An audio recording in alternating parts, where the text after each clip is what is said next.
शादी के पहले से ही विभा को कपड़े धोने का बड़ा शौक था। कभी नल के नीचे तो कभी तालाब के पास। अरे मेरी नीली वाली लुंगी नहीं दिख रही है। विभा की अम्मा, कहाँ रखी है लुंगी? अरे वो तो विभा ने परसों ही धोकर रखी थी आपकी अलमारी में, देखो वहीं होगी। वो ना मैंने आज धो दी, मुझे लगा कि गंदी हो गई होगी। अरे कैसे गंदी हो गई थी? उसे तो मैंने पहना भी नहीं। हे भगवान, इस लड़की के कपड़े धोने की आदत से परेशान हो गया हूँ मैं। जितना तो घर में राशन नहीं आता, उससे कहीं ज्यादा डिटर्जेंट पाउडर का खर्चा है। इसकी शादी करवा दो, शादी जाए अपने घर में ही करे काम, फिर चाहे घर के कपड़े धोने हो या पूरे गांव के। हाँ ठीक बोल रही हूँ, देखता हूँ मैं कोई लड़का। वो दिन भी आ जाता है जब विभा को देखने लड़के वाले आ जाते हैं। लड़की मुझे अच्छी लगी। होने वाली सास कहती है, बेटी अगर कुछ पूछना है तो पूछ लो। वैसे तो हमारी लड़की बहुत ही शर्मीली है, जो बोल दो वो मान लेती है, इसे क्या पूछना होगा। अरे कैसी बात कर रही हो माँ, मुझे इन लोगों के घर रहना है, सवाल तो कई है। हाँ हाँ बेटा, पूछ लो ना, क्या पूछना है। आप लोगों के घर कपड़े कौन धोता है? सास का मुंह बन जाता है। देखो, अगर तुम ये कहना चाहती हो कि तुम्हें कपड़े धोने नहीं आते तो सुन लो, कपड़े मैं ही धोती हूँ, लेकिन तुम्हारे आ जाने के बाद मैं रुमाल तक नहीं धोऊंगी। अरे चुप रहना भाग्यवान, बहू बेचारी घर आई नहीं, उसे डराना शुरू कर दिया। वो क्या है ना बिटिया, अभी तक तो ये कल्लू की माँ ही धोती थी, लेकिन अब तुम्हारे पापा तो दहेज में वॉशिंग मशीन देंगे ही। तभी विभा की माँ बोल पड़ती है, सवाल भी पूछा तो क्या। वैसे भाई साहब, मशीन की तो फिर भी कपड़े धोने की कैपेसिटी होती है, मतलब जो बिटिया दे रहे हैं ना विभा, इसे कपड़े धोने का बहुत शौक है। ये आप लोगों के क्या, आस पड़ोस गांव मोहल्ले सबके कपड़े धो दे और उफ तक ना करे। बाहर देखा नहीं आपने कितने कपड़े सूख रहे हैं, सब हमारी बिटिया ने ही तो धोए हैं। बस भी करो ना माँ, शर्म आ रही इतनी तारीफ सुनकर। और तो और एक दाग निकाल कर दिखाओ तो मान जाओ। हाँ अच्छा अच्छा, माफ करना बेटा, मैंने गलत समझा। हमें तो रिश्ता बहुत पसंद है। और ऐसे जुड़ जाता है रिश्ता कपड़े धोने का शौक रखने वाली विभा का। उसकी शादी हो जाती है कोयला फैक्ट्री में काम करने वाले कल्लू के साथ। शादी के बाद अचानक विभा चिल्लाती हुई सास के पास आती है। सासू माँ, अरे सासू माँ कहाँ है आप?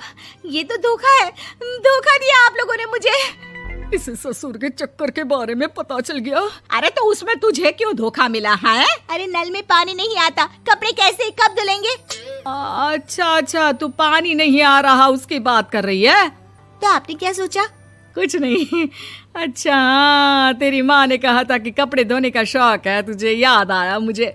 शौक शौक बोलकर कपड़े धोने वाले मेरे जुनून को कम ना आके सासू माँ, कपड़ा धोना मेरा गुरूर है। तभी पति भी वहाँ आ जाता है। अभी अभी मैंने इसे सनी देओल की फिल्म दिखाई है, उसी के डायलॉग मार रही है माँ। अच्छा सुन, साफ साफ बता रही हूँ, पानी सुबह 4 से 6 और शाम को 10 से 12 आता है, समझी? विभा टाइमिंग सुनकर हैरान हो जाती है। ये क्या भूतों का मोहल्ला है? सुबह 4 बजे उठकर कौन कपड़े धोता है? 4 बजे टंकी में पानी जाता है, फिर सारा दिन धोना ना, किसने मना किया?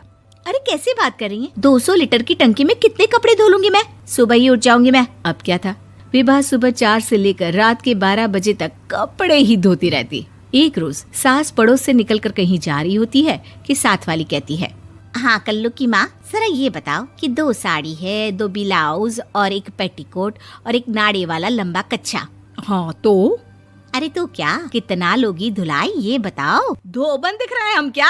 हमारे पति सरकारी नौकरी से अभी अभी रिटायर हुए हैं और बेटा सुपरवाइजर है कोयला फैक्ट्री में।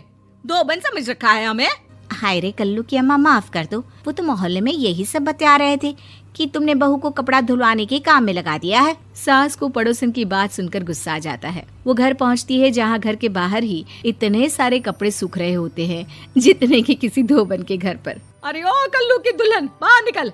माँ जी यहीं आ जाओ, बाथरूम में चादर धो रहे हैं हम। अरे अभी हम धोते हैं, तुमको बाहर निकलो। ये आस पड़ोस वाले बोल रहे हैं कि हम बहू से कपड़े धुलवा कर उसे कपड़ा धोने वाली बना दिए हैं। अरे छोड़ो ना माँ जी, किन लोगों की बातों में आती हो? आस पास के लोगों का तो काम ही होता है कि वो किसी तरह सास बहू को लड़ा दे। बहू सारे घर के कपड़े धोती है, ये क्या कम है? बोलिए।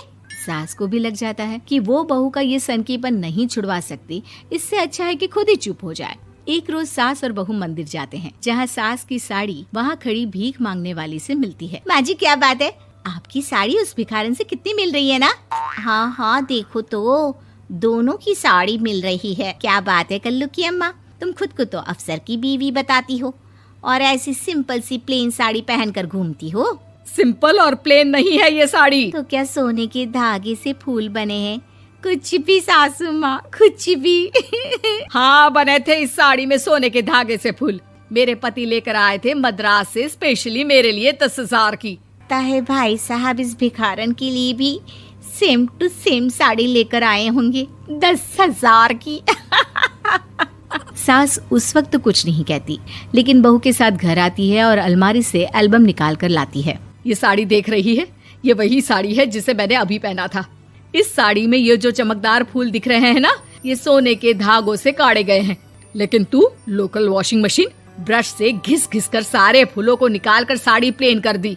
मुझे माफ कर दीजिए सासू माँ। और तो और, जब मैंने तुझे तेरी गलती के लिए कुछ नहीं कहा, लेकिन तूने तो सबके सामने मेरा मजाक ही बना दिया। क्यों? बहू को समझ में आ जाता है कि अब से उसका कपड़े धोना बंद।